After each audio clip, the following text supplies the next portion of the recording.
ปล่อยลำในอายุนี่ผมยังว่าต่อเนี่ยถ้าเขาทำผมเป็นซื้อค่อยแล้วก็อันตัวนี้ฮอดแล้วก็ใส่ชื่อน้องแล้วก็อันนี้ก็ยัง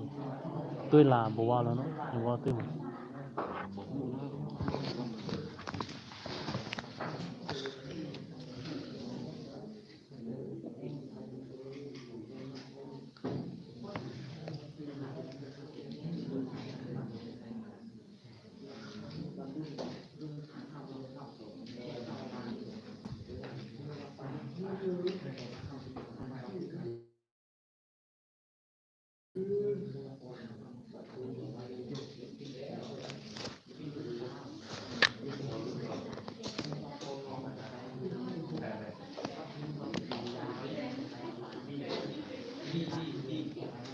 เอามาสิ่งโลย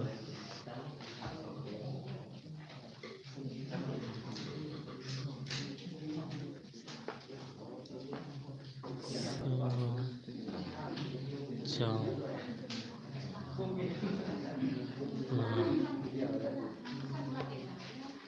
ตัว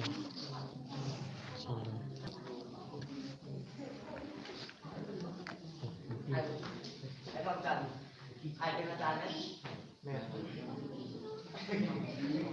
พวกไอ้เนี่ย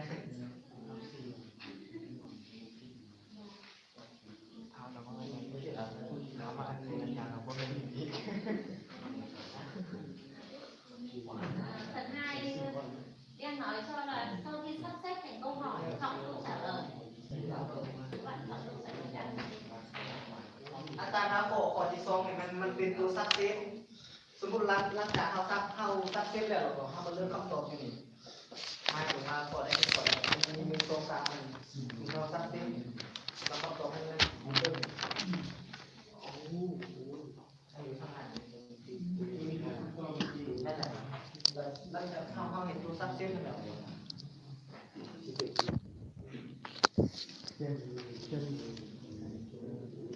สักเสร็จคำตอบใส่คำตอบใส่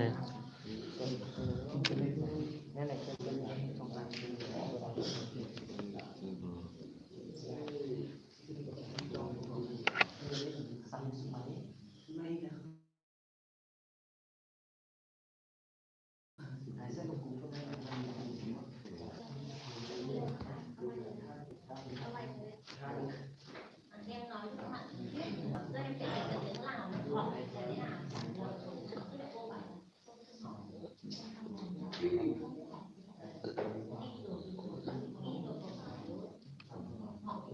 อาจารย์ร้านให้เขาเขียนคำศัพท์ที่ว่าหอยกับคำศัพท์จานเลยเราเขียนภาษาลาวที่ป้าไหลเราไปเยี่ยมบางคนเนี่ยอาจารย์ว่าหอยกับจานเลยบางคนจะรู้ว่าตัวนั้นหอยจะอะไรอย่างจานเลย không biết thì đi vào đi vào ở หอยเป็นต้องทำหอยเป็นทางจานเลยเป็นตัว จะเลยโอ้ยคำถามโอ้ยคำถามจะเลยมันตอบ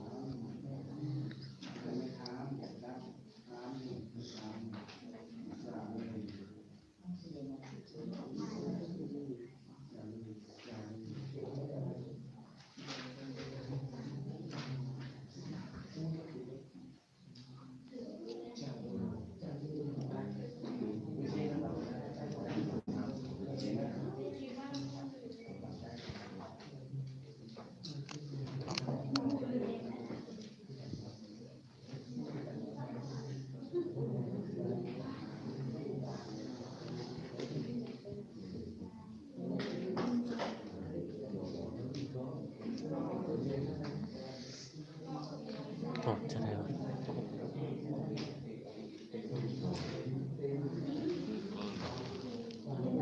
สิ้นเลย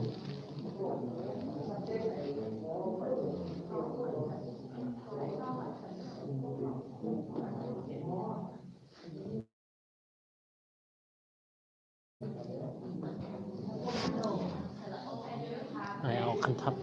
อันนี้มาใส่มันเป็น